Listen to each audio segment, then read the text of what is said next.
2025 can't come any sooner. So straight out of the Yuri goddess's lips and into our ears, we recently got the announcement of a monster wants to eat me getting an anime. And I, for one, am quite jubilant from the sudden revelation. I've been following this series ever since it debuted in 2020, and personally hold it in very high regard. It definitely gets my coveted seal of approval, that's for sure. When I first read it, I really felt that the series lends itself quite well to a cinematic or television experience. So I was simply anticipating the news of it getting an anime someday.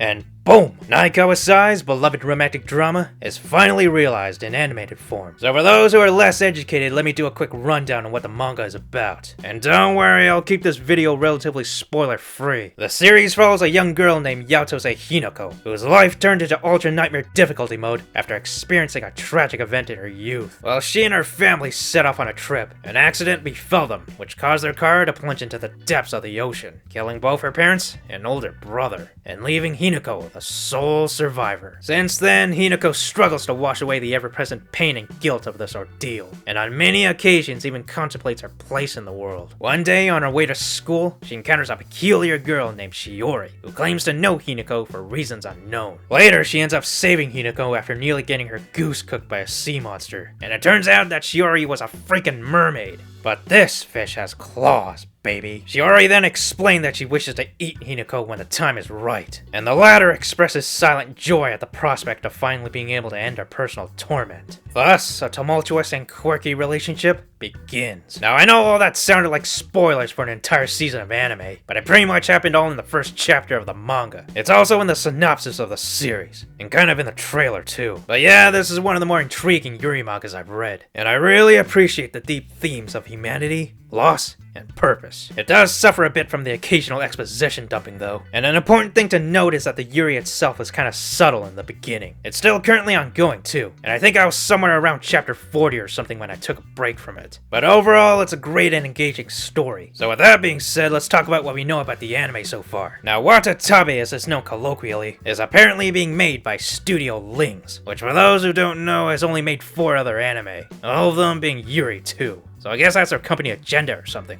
I can dig it. I definitely enjoyed Yuri as my job in the first Omuro K movie. But the thing is, Studio Lings had help from Pashan in making those 2 anime. This time, they're working solo on Watatabe, apparently. I mean, I guess the trailer looks okay, but I've been in this game long enough to remain somewhat skeptical before seeing the final product. Yeah, I'm still feeling the after effects, man. And let me tell you, it feels like shit. But speaking of the animation, I want to briefly talk about how this anime might look. So the base animation and character designs look fine, but something I'm curious about is how they'll animate the monsters. They're pretty striking in terms of designs, and pose quite the contrast to everything else in the series. So I imagine they'll probably take a different approach in animating them. If you want a good example of this, take a look at the ghosts in Maruko-chan. They use a different style from them, which makes them stand out from everything else in the show. But most importantly, they're fucking creepy as fuck. This is something that Studio Lings will have to deliver on, making the monsters threatening and scary. And that includes Yuri's mermaid form. Speaking of the titular monster, let's take a look at who's voicing the characters. Unfortunately, the only character to be cast so far is Hinako, who by the way is being played by industry veteran Ueda Reina, who you may know for her roles as other Yuri legends, such as Miyako from Wataten, Nagafuji from Adachi and Shimamura, and Suzu-chan from Asteroid and Love. Now there's only really 3 characters in the series: Hinako, Shiori,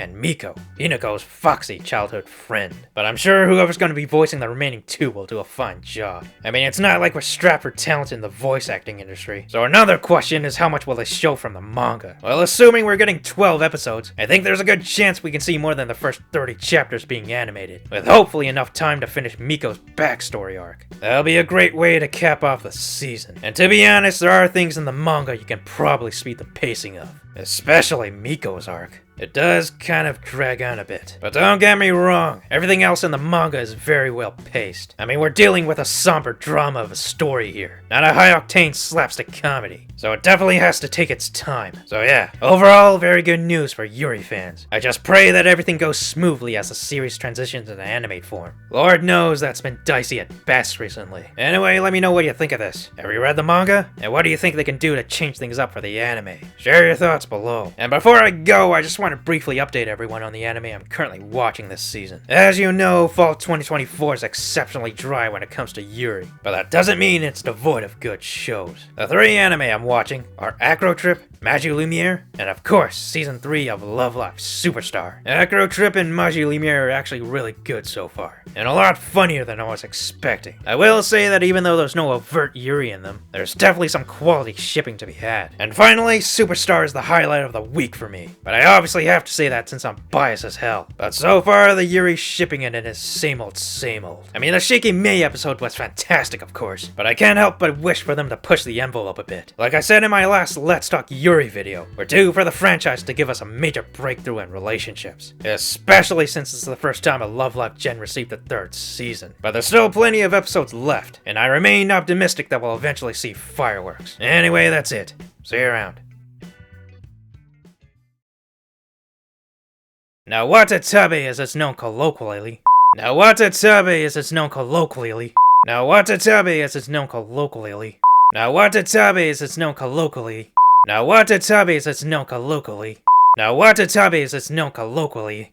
Now Watatabe as it's known colloquially.